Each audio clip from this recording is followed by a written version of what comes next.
segala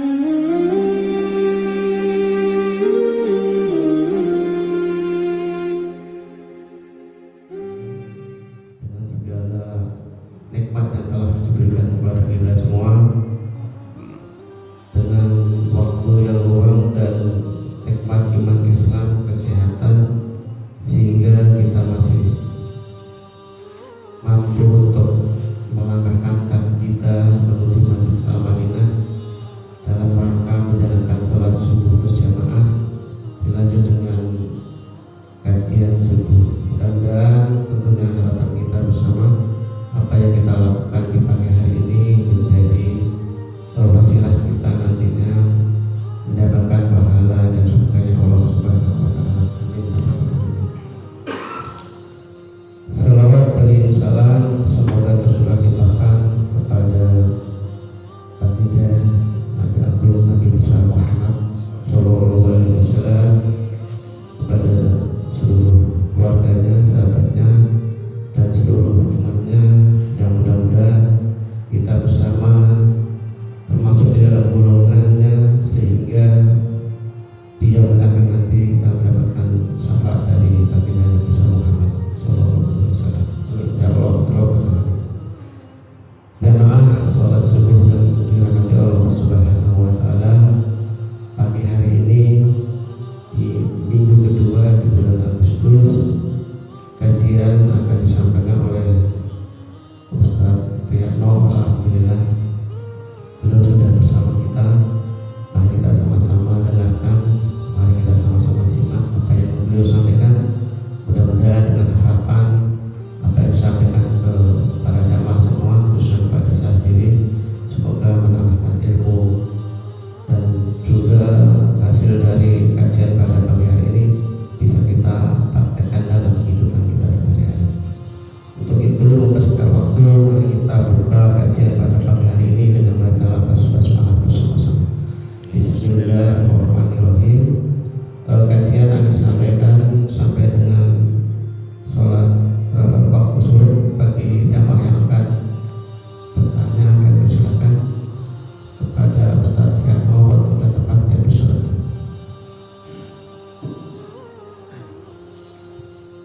Bismillahirrahmanirrahim. Assalamualaikum warahmatullahi wabarakatuh. Waalaikumsalam. Innal hamdalillah nahmaduhu wa nasta'inuhu wa nastaghfiruh wa na'udzu billahi min shururi anfusina wa min sayyiati a'malina. Man yahdihillahu fala mudilla lahu wa man yudlil fala hadiya lahu. Asyhadu an la ilaha illallah wahdahu la syarika lahu wa asyhadu anna Muhammadan abduhu wa rasuluh. Allahumma salli wa sallim ala sayyidina Muhammadin wa ala alihi wa ashabihi ajma'in. Amma ba'du. Yang sama-sama kita hormati guru kita bersama Ustaz Ali Sadi, dan juga tentu para jamaah sekalian yang insyaallah dirahmati Allah Subhanahu wa taala. Puji dan syukur mari kita panjatkan sekalian, hingga di pagi hari yang sejuk ini kita salawat dan salam tidak lupa kita sampaikan hadiban batin hadiban wa nabiyyan, juga kepada keluarganya, para sahabatnya, dan juga segenap umatnya, termasuk kita di dalam. Hadirin jamaah sekalian yang dirahmati Allah Subhanahu wa taala. Beberapa hari lagi kita akan merayakan hari ulang tahun kemerdekaan Republik Indonesia yang ke-78. Artinya bahwa 78 itu sebuah angka yang lumayan lama. Kita juga usianya belum nyampe 78. Artinya bahwa usia kemerdekaan Republik ini sudah mencapai pada kematangan sebagai sebuah bangsa. Oleh karena itu, kita harus bisa mengambil momentum dari hari kemerdekaan yang akan kita rayakan bersama. Karena kemerdekaan itu adalah hak dari setiap bangsa, lebih khusus hak dari setiap pribadi. Maka pribadi yang merdeka adalah pribadi yang berdaulat atas dirinya sendiri. Bangsa yang merdeka adalah bangsa yang berdaulat atas dirinya sendiri. Nah, oleh karena itu kemerdekaan ini harus kita bisa nikmati dan harus kita bisa lakukan kemerdekaan yang hakiki. Kemerdekaan yang hakiki yang dimiliki oleh seseorang, kita bicaranya pribadi.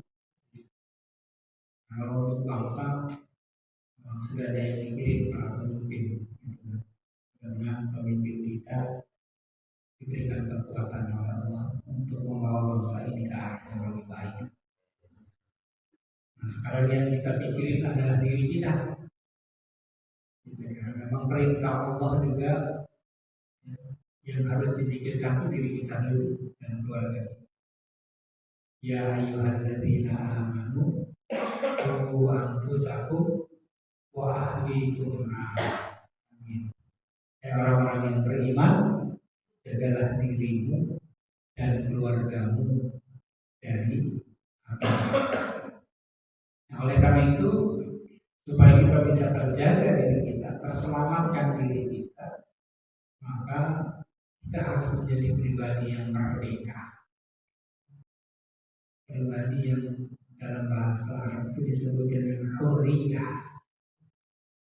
Hurriyah artinya orang yang merdeka, terbebas. Terbebas yang terukur, bukan terbebas yang tidak ada batas. Karena dengan alasan kemerdekaan, hak kebebasan, banyak orang melakukan tindakan yang tidak bertanggung jawab. Hak-hak gue, kata orang. Uang-uang gue yang melakukan gue, apa urusan dengan gue. Ini namanya kebebasan yang tidak terukur. Kita sebagai orang yang beriman memaknai kemerdekaan itu, kebebasan itu adalah terbebasnya diri kita dari belenggu yang membuat kita terbelenggu kehidupan kita. Nah, oleh karena itu hal yang membelenggu kehidupan kita adalah apa yang disebut dengan hawa nafsu kita. Karena manusia di dalam hidupnya itu atau manusia itu memiliki 3 dimensi. Ada dimensi fisik, raga kita. Maka raga kita setelah kita wafat, kita dikuburkan, jasad kita akan kembali ke tanah. Karena memang raga kita berasal dari unsur saripati kita. Kemudian yang kedua adalah dimensi rohani. Karena ketika Allah Subhanahu wa Ta'ala menciptakan manusia,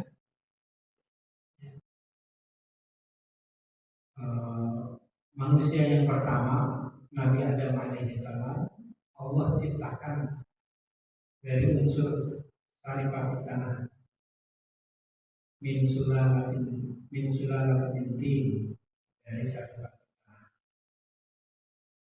dari unsur-unsur fisik.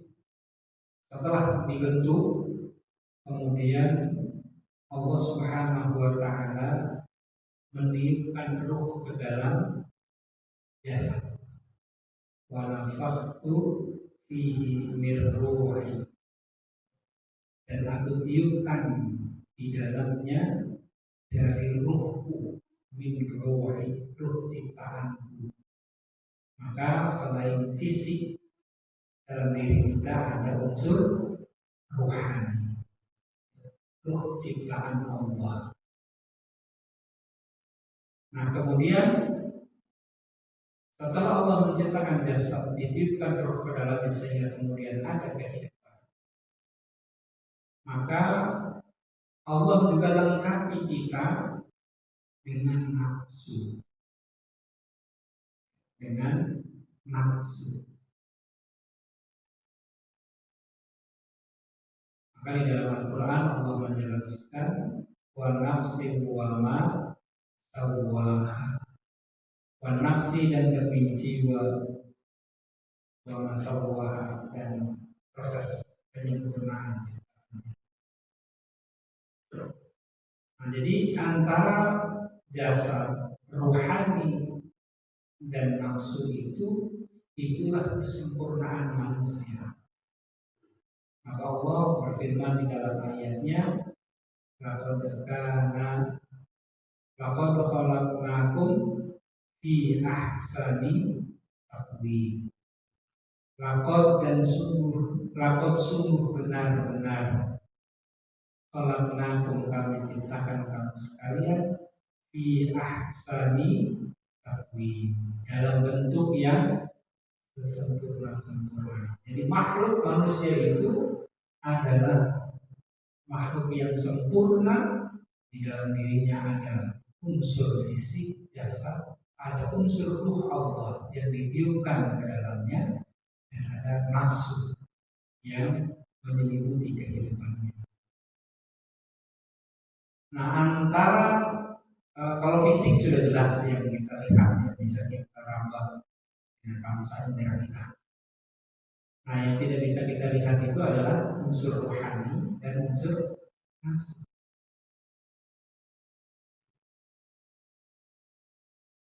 Maka orang yang baik, orang yang sempurna adalah orang yang di dalam kehidupannya terbebas, ya, tidak terdominasi oleh nafsunya, oleh hawa nafsunya. Makanya di dalam sebuah hadis Rasulullah Shallallahu Alaihi Wasallam mengatakan, la yu'minu ahadukum, tidak sempurna keimanan salah seorang di antara kalian, hatta hawa, sehingga hawa nafsunya tab'an lima ji'tu bihi, mengikuti apa yang aku bawa ini, syariat yang aku bawa ini. Nah, oleh karena itu kesempurnaan iman seseorang, kesempurnaan hidup seseorang itu ketika hawa nafsunya itu dikendalikan oleh ruh imannya. Oleh karena itu Allah meniupkan ruh ke dalam setiap jiwa manusia. Pada proses penciptaan Nabi Adam, Allah tiupkan ruh ke dalamnya. Setelah sempurna diciptakan raganya.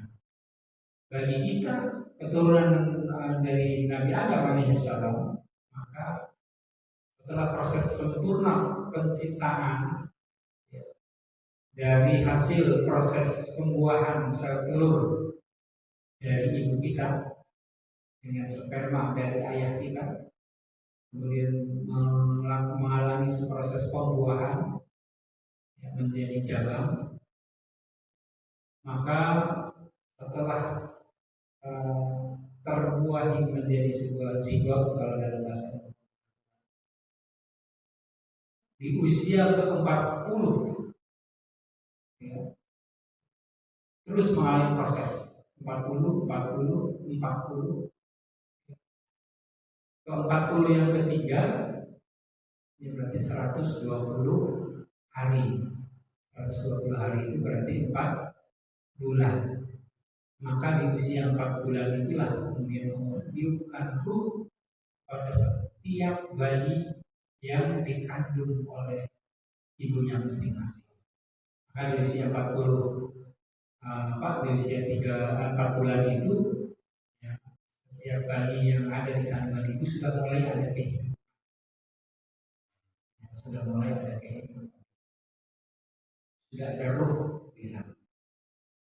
Nah itu bapak-bapak sekalian yang dirahmati Allah Subhanahu wa taala. Maka ruh iman yang Allah tiupkan ke dalam setiap manusia, makanya manusia jika sudah ditiupkan ruh berada pada kefitrahannya, berada pada ketundukannya kepada Allah Subhanahu wa taala. Dan setiap manusia fitrahnya adalah mengakui Allah sebagai Tuhannya. Maka setelah ditiupkan ruh itu Allah bertanya kepada setiap bayi yang ada dalam kandungan. Allah menanyakan pertanyaan untuk memastikan supaya bahwa kita tidak punya alasan bahwa kita tidak pernah mengakui, tidak pernah mengenal Tuhan kita. Maka Allah bertanya, alastu bi rabbikum, bukankah aku ini Tuhan? Kemudian setiap bayi jiwa itu akan menjawab, qalu bala syahid. Mereka akan mengatakan betul, kami menjadi saksi.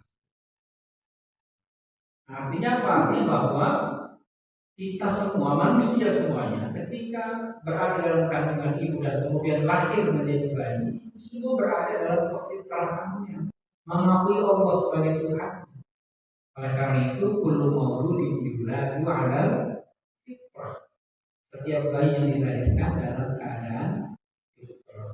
Fa'abawahu, kemudian tergantung kepada kedua orang tuanya. Yang kemudian menjadikan dia sebagai orang Majusi, orang Nasrani, sebagai seorang Yahudi bahkan. Nah itu tergantung dari pola pendidikan dari orang tua. Alhamdulillah kita lahir dalam keadaan fitrah dan sampai sekarang kita berada kepada kefitrahannya, yaitu mengakui Allah sebagai Tuhannya dan kita beriman kepada Allah Subhanahu wa taala. Tunduk pada agama ini yaitu Islam. Nah, dalam perjalanannya, karena Allah selain menciptakan kita dengan fisik, ada ruh dan nafsu, maka kemudian antara ruh dan nafsu ini sepanjang kehidupan manusia akan mengalami pertarungan, akan mengalami sebuah pertarungan antara ruh, iman dan nafsu. Ada yang nafsunya mendominasi, imannya dikalahkan. Ada yang kemudian imannya juga yang mendominasi sehingga ruh nafsunya itu dikendalikan oleh iman. Tergantung dari kekuatan iman yang ada pada diri. Maka hadirin jamaah sekalian yang dirahmati oleh Allah, dalam pertarungan ruh iman yang ada pada diri kita dengan nafsu yang ada pada diri kita, manusia itu diberikan pilihan untuk memilih. Maka dalam ayat itu Allah setelah menyampaikan bahwa Allah lengkapi manusia dengan nafsu wa masawwa, dan nafsu jiwa yang dan proses penyempurnaan ciptaannya. Kemudian Allah mengatakan fa'alhamaha fujuraha wa taqwaha.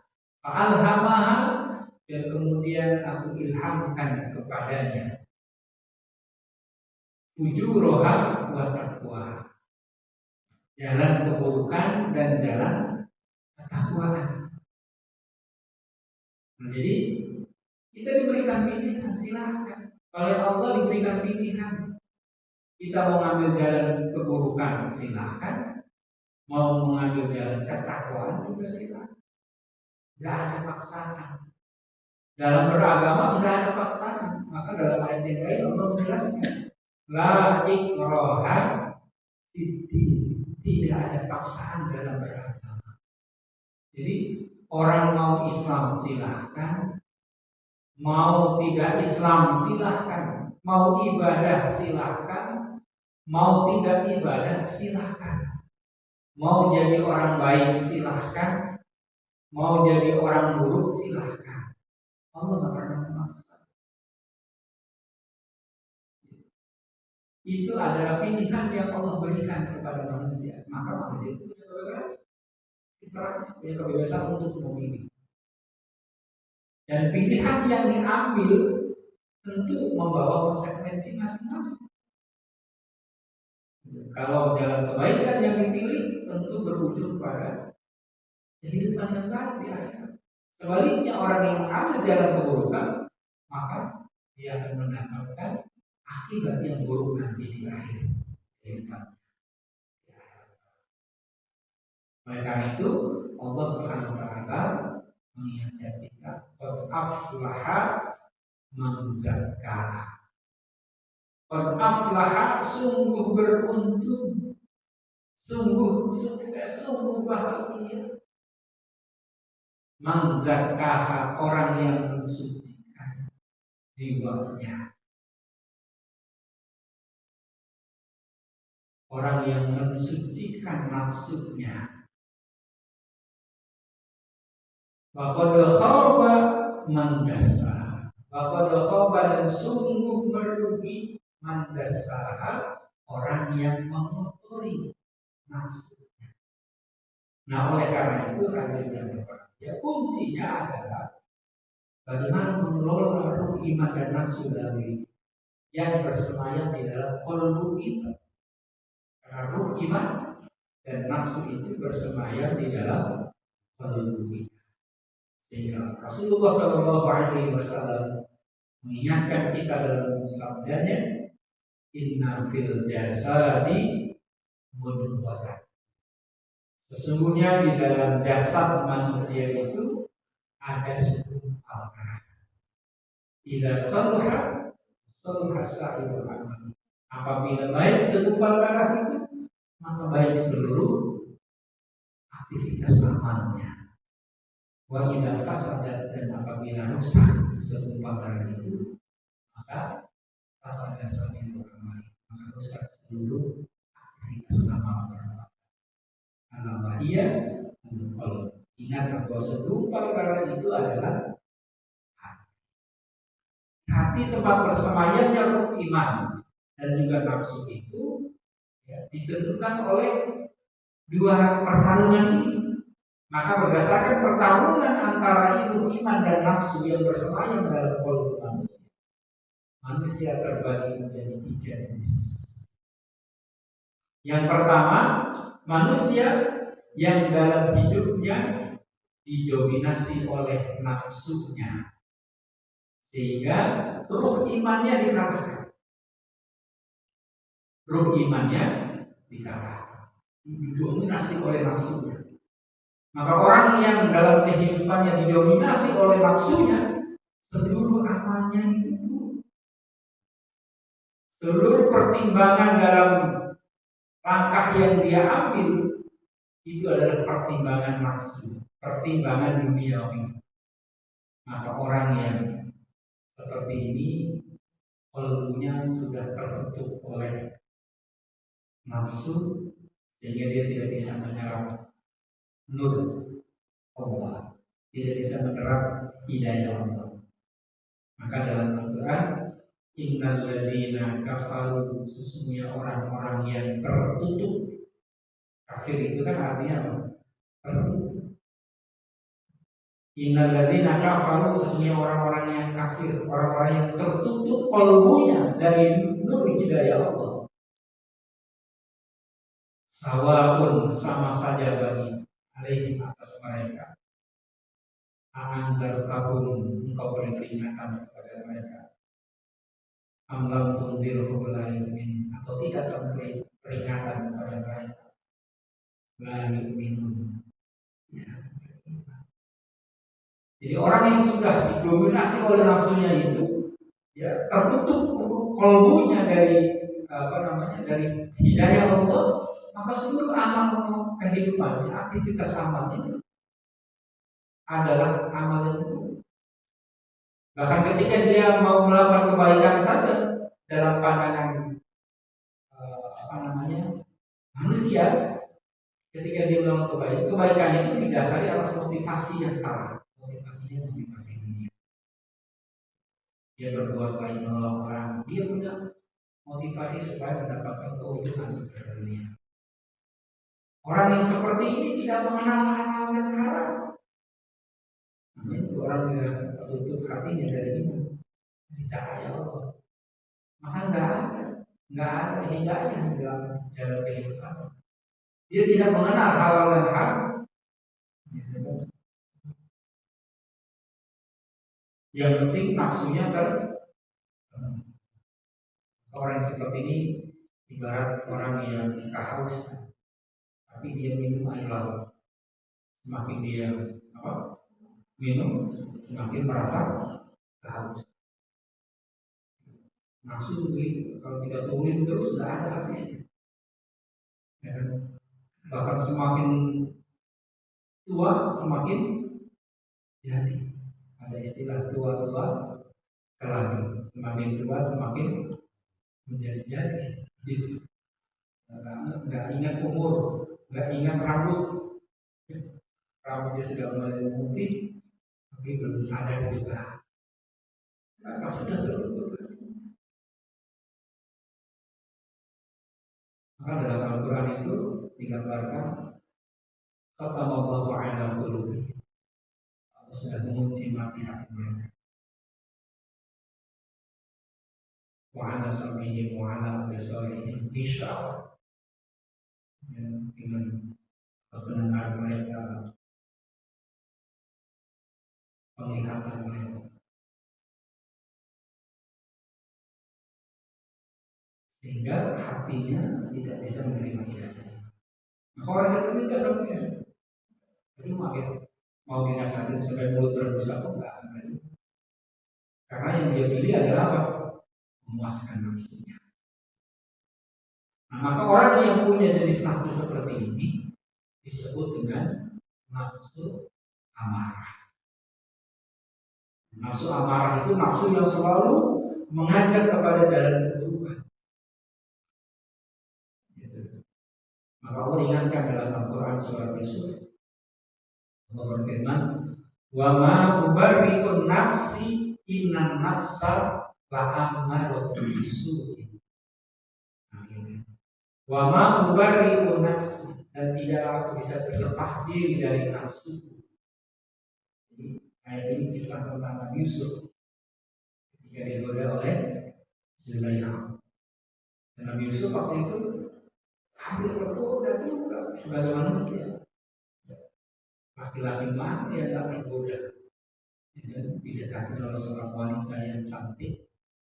Gak ada orang yang melihat di ruangan tertutup berdua saja, gitu kan?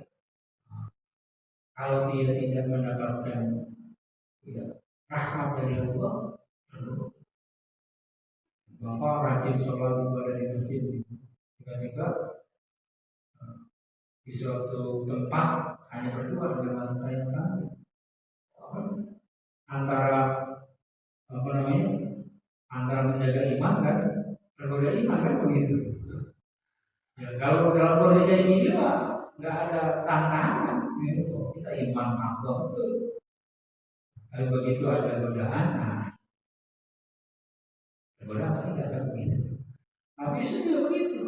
Jika digoda oleh seorang wanita yang cantik, istrinya kan cantiknya luar biasa. Tidak ada orang yang tidak mengatakan dia itu.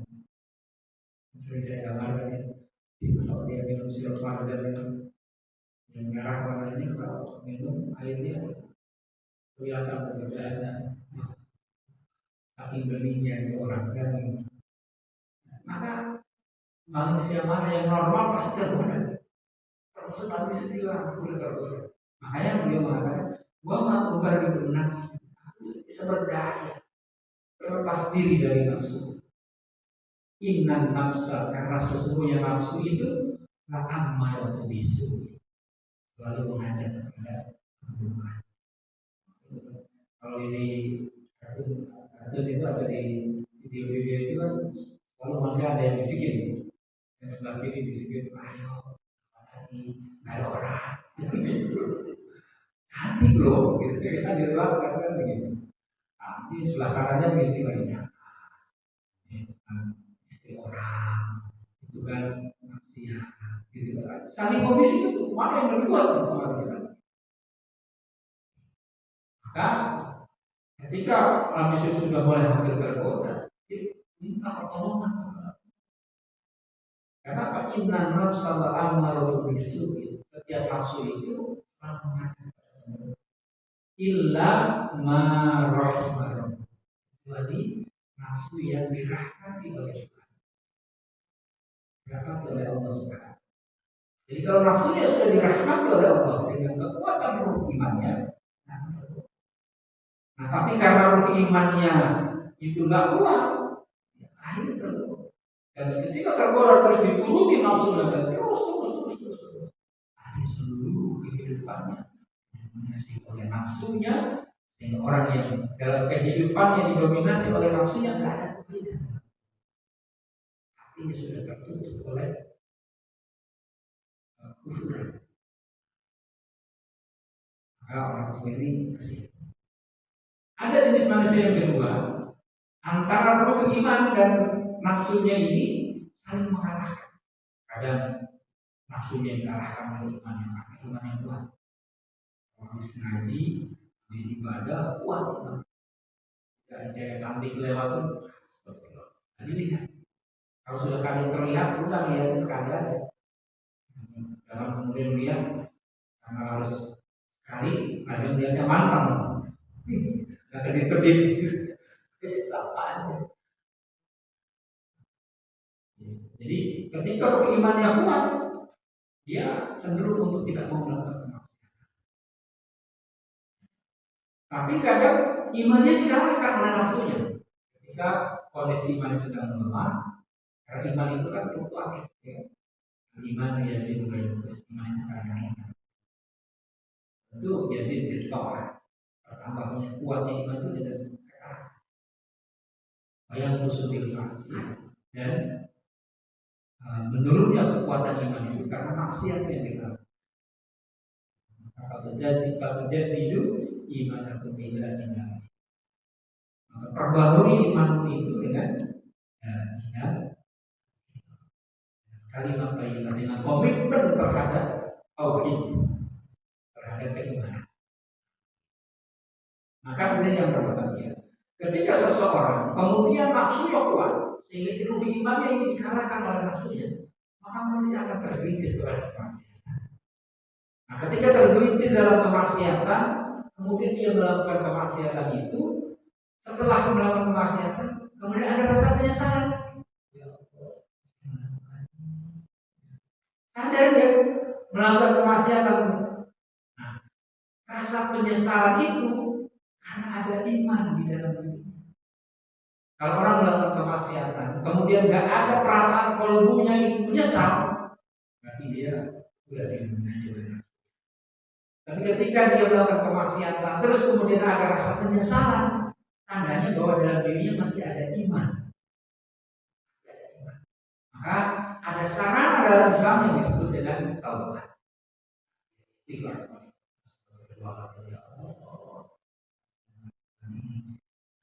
Karenanya ada taubat supaya kita kembali kepada Allah, supaya iman kita kuat, qalbu kita jadi bersih kembali.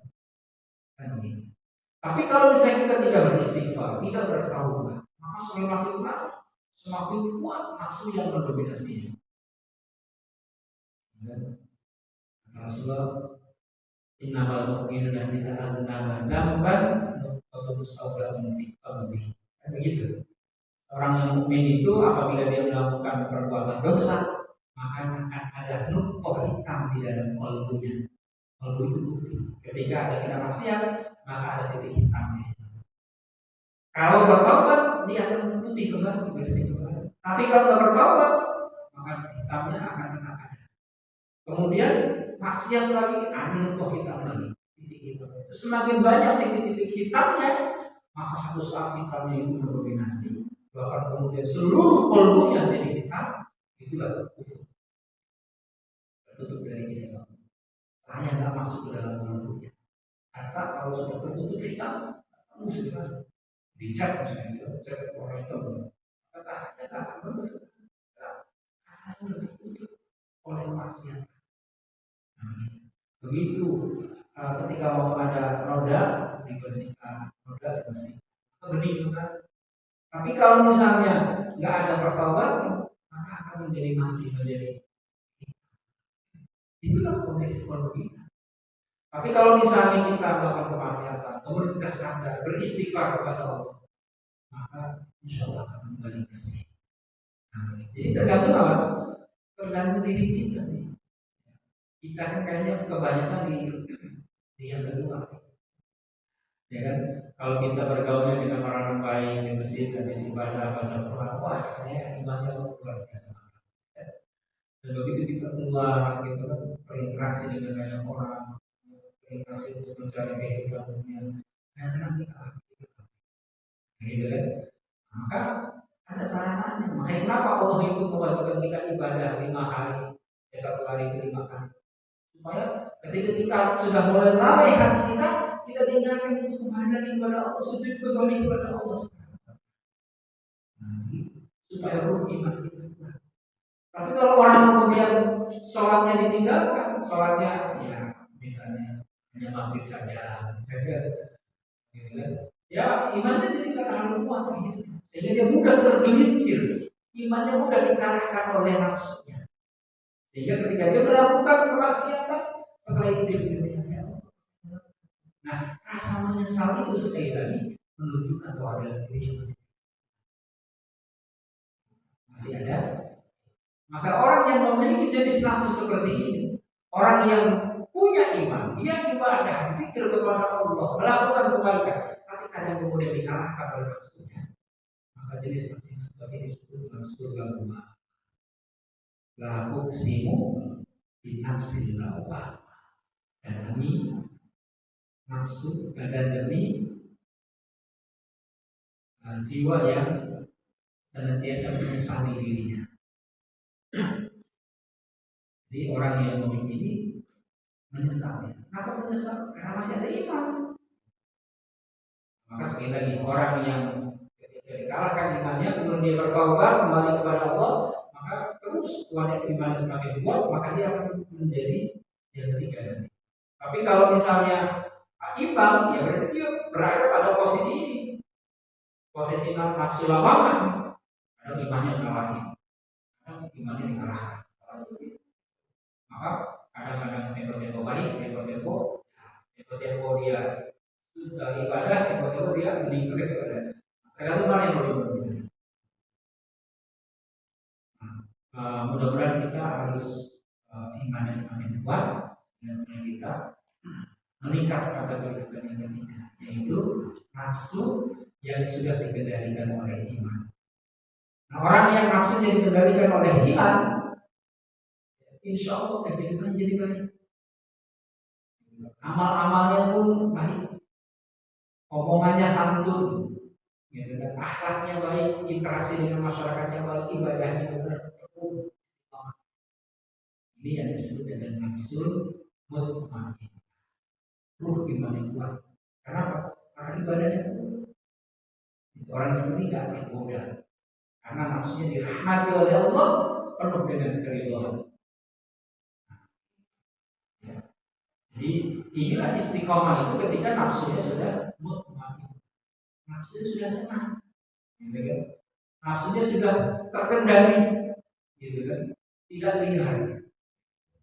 Dikendalikan oleh apa? Oleh iman. Karena tenangnya jiwa itu karena selalu dekat dengan Allah, selalu ingat dengan Allah. Makanya dalam ayat dijelaskan ala bidzikrillahi tatma'innul. Ingatlah hanya dengan mengingat Allah, berzikir kepada Allah, jiwa ini akan tenang, nafsu ini akan dikendalikan. Oleh karena itu Rasulullah SAW mengajarkan kepada kita untuk selalu ingat zikrullah, zikir dengan zikir yang banyak, zikran kasiron, bertakwa. Kalau orang sudah begini, dia akan mencapai derajat takwa dan ketakwanya dimanapun dia akan bertakwa.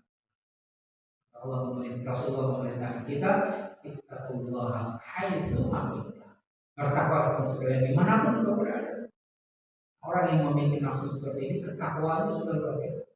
Di masjid dia takwa, di pasar dia takwa, di perjalanan dia takwa, di kantor dia takwa, dimanapun dia berada. Karena hatinya, kalbunya diikuti oleh keimanan. Nafsunya ditinggalkan. Tapi kalau misalnya orang dikuasai oleh nafsunya, maka sekali lagi seluruh amalnya menjadi orang yang sudah dikendalikan oleh nafsunya, sehingga imannya tidak ada. Orang seperti ini sekali lagi tidak pernah mengenal halal dan haram. Maka orang seperti ini kadang-kadang ngomongnya jangan begini, nyari rezeki ya. Yang haram saja susah, apalagi yang halal, kan begitu kan? Artinya orang ini sudah putus asa dia, ya, karena seluruh hidupnya dikendalikan oleh nafsu. Oleh karena itu hadirin dan sekalian yang dirahmati Allah, mari kita kuatkan keimanan kita dalam diri kita supaya iman kita mendominasi. Ya, ketika iman kita mendominasi, kalau kita didominasi oleh keimanan kita, maka iman kita itu akan mengendalikan nafsu dan akan menuju kepada kesempurnaan iman. Kira-kira Rasulullah mengingatkan, la yu'minu ahad, tidak akan sempurna keimanan seseorang kata hawa mutaba'an lima jituni, sehingga hawa nafsunya itu mengikuti ajaran yang dibawa. Itu supaya saya kira ini yang dapat saya sampaikan. Kurang lebih mohon maaf. Assalamualaikum warahmatullahi wabarakatuh. Yang telah menyampaikan kajian pada pagi hari ini. Sebelum kita tutup, mungkin ada yang bertanya. Silakan.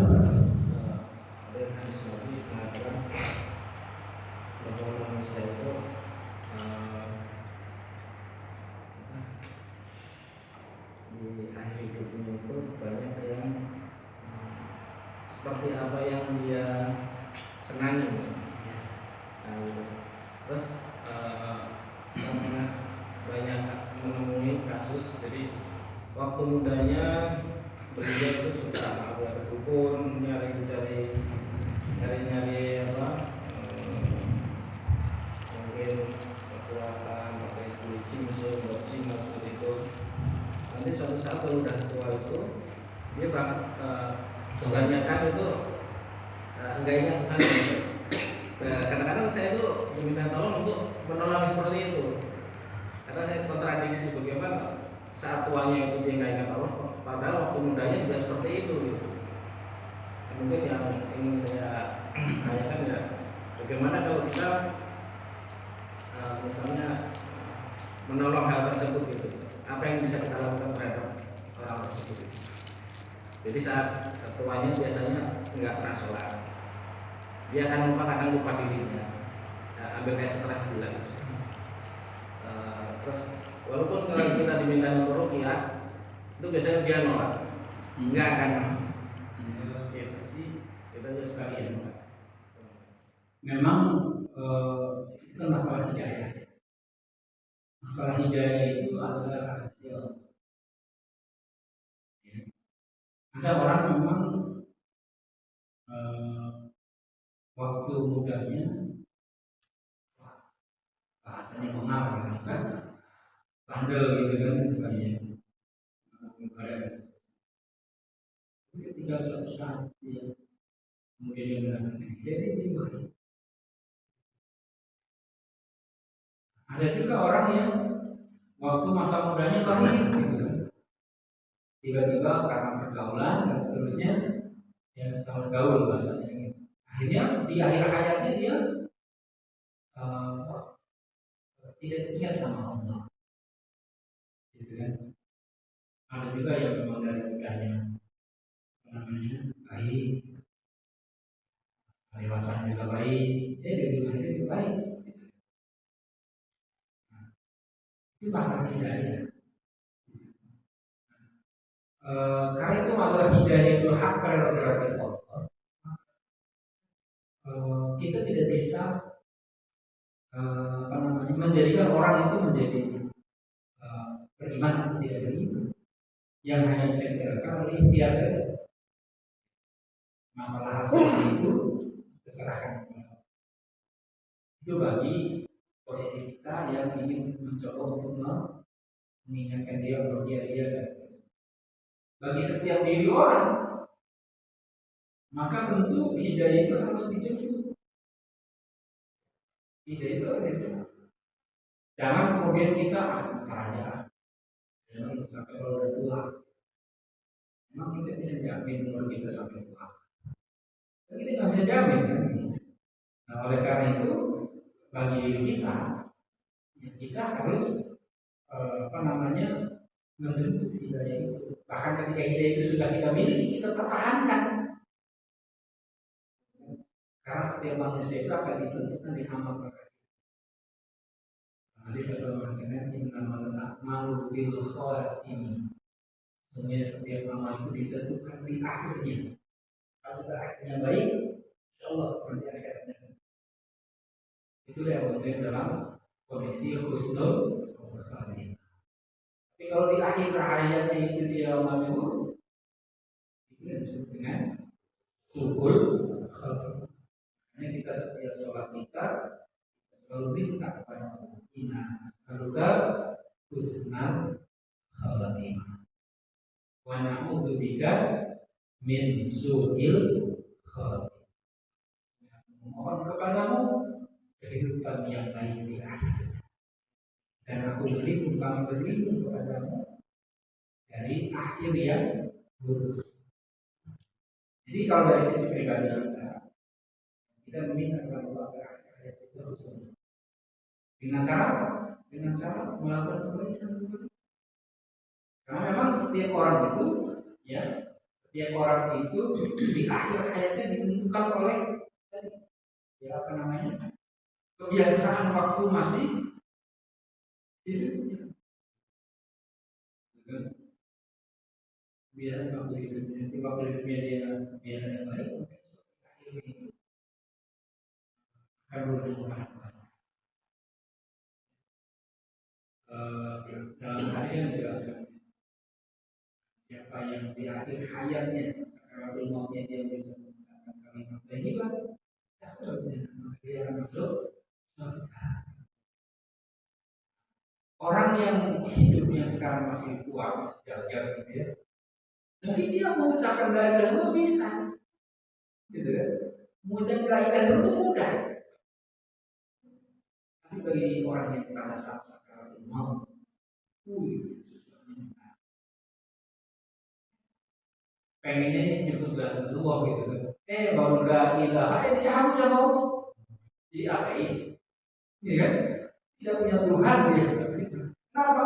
Karena amalnya waktu masih sehatnya itu, dia punya ilmu agamanya mumpuni. Tapi kalau amal-amalnya buruk, ya, karena dia orang ngerti misalnya, dia ingat tuh, masih ingat ya.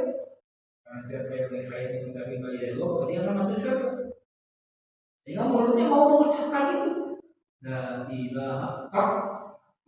Tidak ada Tuhan ini kan itu. Nah berarti ateis.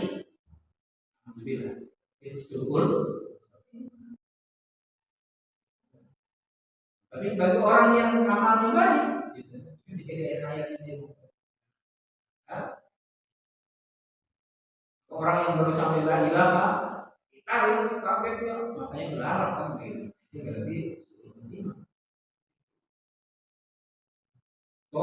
ketika datang malaikat menjemput nyawanya itu, saya dengan paksa saya takut muter itu melihat sosok malaikat yang kasar gitu. Itu tergantung sekali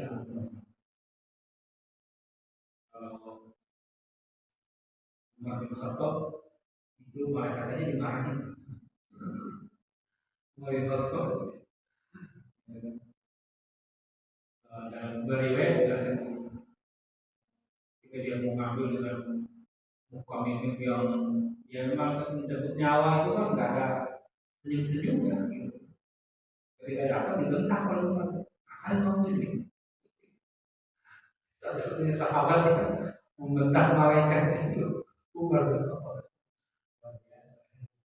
Ini juga sama Allah yang punya.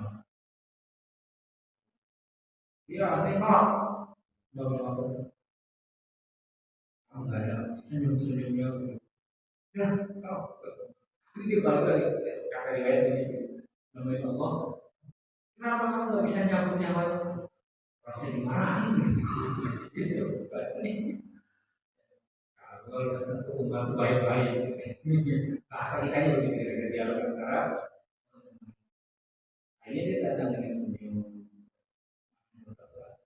Nah, orang yang beriman itu harus senyum. Umar ikhlas menjemput yang lain. Karena kan nggak bisa begitu maksudnya. Nah, oleh karena itu sekali lagi bagi orang yang punya kemampuan untuk bisa memberikan nasihat, mengajak kepada kasus yang penting, alhamdulillah. Mudah-mudahan masih ada waktu untuk dia bertobat, gitu kan? Yang penting sebelum nyawa diorbankan gitu. Kalau masih dia sakit, mudah-mudahan dia tidak. Karena sekali lagi hidayah itu adalah hak prerogatif. Mudah-mudahan nanti menjadi jalan wasilah seseorang wafatnya dalam keadaan dalam hadis kan ada orang yang waktu muda itu berbuat di akhir hayatnya dia melakukan perbuatan yang merupakan amal ahli neraka. Akhirnya dia sulit. Ada juga orang yang banyak perbuatannya tidak baik, buruk, di akhir hayatnya dia sakit, dia sadar, dia mau beriman, sudah mau begitu untuk ibadah Allah. Kemudian wafatnya dalam keadaan husnul. Nah, oleh karena itu kalau kita sebagai dalam wasilah, mudah-mudahan itu menjadi sebuah dari bagi dia, pahala itu luar biasa. Kan orang yang membuat orang sadar kemudian dia bertaubat kepada Allah, kembali kepada Allah, dan melalui usaha yang kita lakukan, ya, karena dalam hal itu khairu minad dunya wa ma fiha, itu lebih baik daripada dunia dan seisinya. Bersyukur kalau kita sebagai dalam wasilah. Ya. Tapi kalau sudah memang Allah tutup hidayahnya, nggak akan bisa siapapun. Jangankan kita. Bagi Rasulullah saja tidak bisa menjadi jalan hidayah bagi orang-orang terdekatnya, termasuk pamannya yang menyayangi dia, membesarkan dia, menikahkan dia. Paman yang kembali itu ujung akhir hayatnya beriman. Dalam ayat itu jelas sekali. Innaka la tahdi man ahbabta walakin Allah yahdi man yasha. Innaka sesungguhnya engkau ya Muhammad la tahdi, tidak bisa memberikan hidayah man ahbabta kepada orang yang engkau cintai. Tidak engkau. Walakin Allah akan tetapi Allah yahdi man yasha, memberikan hidayah kepada orang yang. Jadi hidayah itu mahal. Kita hanya berusaha saja untuk menjadi jalan wasilah hidayah bagi seseorang. Kalau kita itu menjadi jalan wasilah hidayah bagi seseorang, maka bersyukur kita adil orang bertaubat kembali kepada dan pahalanya luar biasa. Kalau tidak lebih baik dari dunia. Maka sekali lagi mudah-mudahan kita bisa kebaikan orang menjadi orang yang hayatnya sehingga dia saya mepet waktu maghrib nih 5 menit lagi 5 menit 3 menit lagi isya. Oh, isya. Seandainya saya maksa tiba-tiba baru rakaat kedua udah isya, apakah sholat maghribnya batal atau apa saya lanjutkan? Nah, yang kedua, kalau seandainya saya jamak itu, apa saya ngikut isya jamak dulu apa sebelum jamaah, sebelum dikerjakan sholat isya? Nah, yang ketiga, saya jadi masbuk di perjalanan juga nih. Ternyata imamnya itu ngerjain qashar. Setelah salam, saya kayak dimasbukkan diri. Ternyata mereka diri juga semua, cuma ngulang lagi dia. Ngulang lagi sholat berikutnya. Jadi saya ngebalapin gimana kan. Satu saf itu saya sendirian beda kan, gak enak sama orang, jadi gimana itu? Ya, mungkin itu aja. Yang pertama, ketika seseorang sholat di penghujung waktu, ya, selama belum azan itu berarti masih masuk waktu. Selama belum azan itu berarti masih masuk waktu sebelumnya. Misalnya kata maghrib ya, misalnya jam 7.15, kita jam 7 jam 7.15 misalnya ya. Kita berada di posisi jam 7.13, masih ada 2 menit lagi. Jadi kita sholat. Kalau belum selesai azan isya, ya itu masih terbawa melaksanakan sholat. Walaupun dia termasuk orang yang lalai. Orang yang lalai banget. Jadi tidak ditanya. Kalau dalam kondisi normal ya. Kalau dalam perjalanan terus ya. Kalau dalam perjalanan, ya sudah tidak apa-apa. Kalau sudah mau tinggalin lagi, ya sudah nunggu isya sekali ya. Soalnya di kan jaraknya dekat. Misalnya dari Jakarta gitu kan, mau pulang nih. Dalam perjalanan gitu kan, kita pulangnya sebelum maghrib, gitu kan. Karena macet, ya kan. Wali arah balik nggak bisa, maju macet, gitu kan. Pas giliran sudah sudah longgar, akan pasti sudah mau mendekati satu hal ya yang bisa terjadi.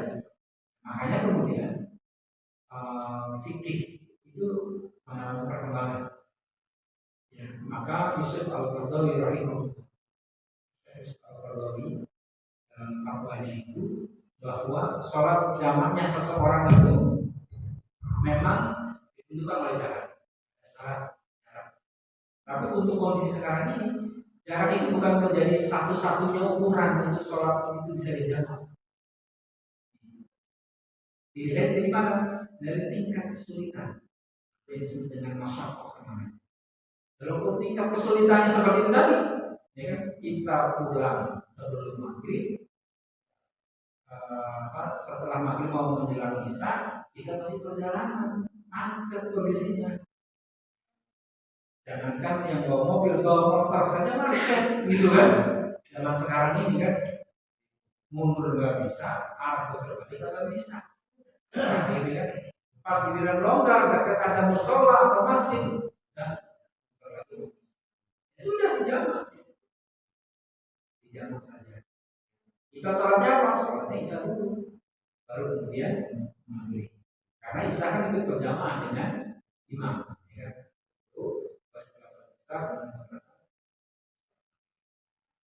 Itu namanya masalah. Kalau jaraknya jauh, ya pasti itu boleh. Kilo, itu bisa dijamak. Kosong kan sih. Jadi kalau misalnya memang waktu seperti itu, ya sudah. Kita sholat jamaah. Dulu sholat isya, baru sholat. Kalau misalnya isya belum masih ada 5 menit, ya sudah kita sholat maghrib, gitu kan? Kalau maghrib kalau masih dipakai alhamdulillah. Kalau itu bukan dosa, karena itu di luar kendali kita ya. Yang saya maksud dosa itu adalah lalai ya, pakai tangan itu tadi. Itu ketika seseorang antara, begitu orang lupa dia, 5 menit lagi mau bisa baru ingat, sebelum sholat maghrib, gitu kan? Nah, orang itu seperti begini. Yang pertama, yang kedua, apa sih? Jadi masuk saat Oh masbuk. Nah, misalnya dalam perjalanan kita sholat, kita mau makmum gitu. Nggak taunya itu sholat jamak dia, jamak kosor bagi misalnya kan juga dengan asar nih. Rakaat, salat, rakaat berdiri kan kemana gitu. Dia sholat asar. Nah kita sholat zuhur diamnya. Atau sholat asar misalnya, dia dua baru salam, berdiri lagi. Nah kita ya sudah kalau seperti itu kita tetap dianggap kita sholat yang sah dan kita dianggap sebagai sholat yang Kita lanjut aja jadi. lanjut aja. Kalau bisa kita bahkan, Masih bingung gitu. kita lanjutkan. Atau misalnya seseorang habis sholat zuhur nih, sholat zuhur gitu kan, imam yang di depan udah selesai nih.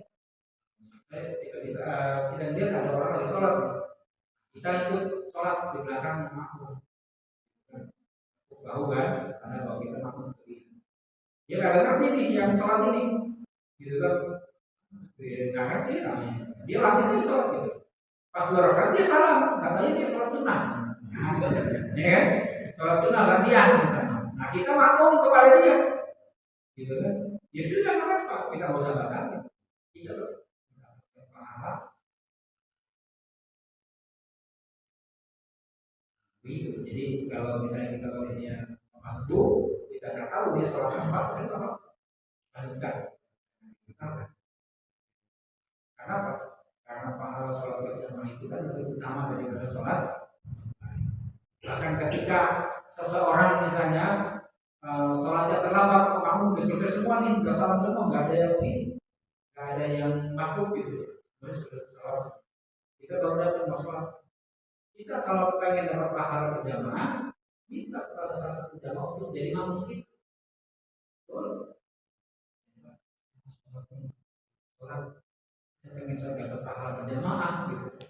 Dia boleh jadi makmum, jadi makmum. Lalu dia sudah sholat. Kalau yang berkenan, kalau saya ikut, risiko akan terlambat. Jadi begitu ya. Jadi jika sholat kita dan berjauh jauh siap. Cukup ya Pak. Terima kasih. Mungkin pada pagi hari ini kita dapat kajian pagi hari ini dengan bersama-sama.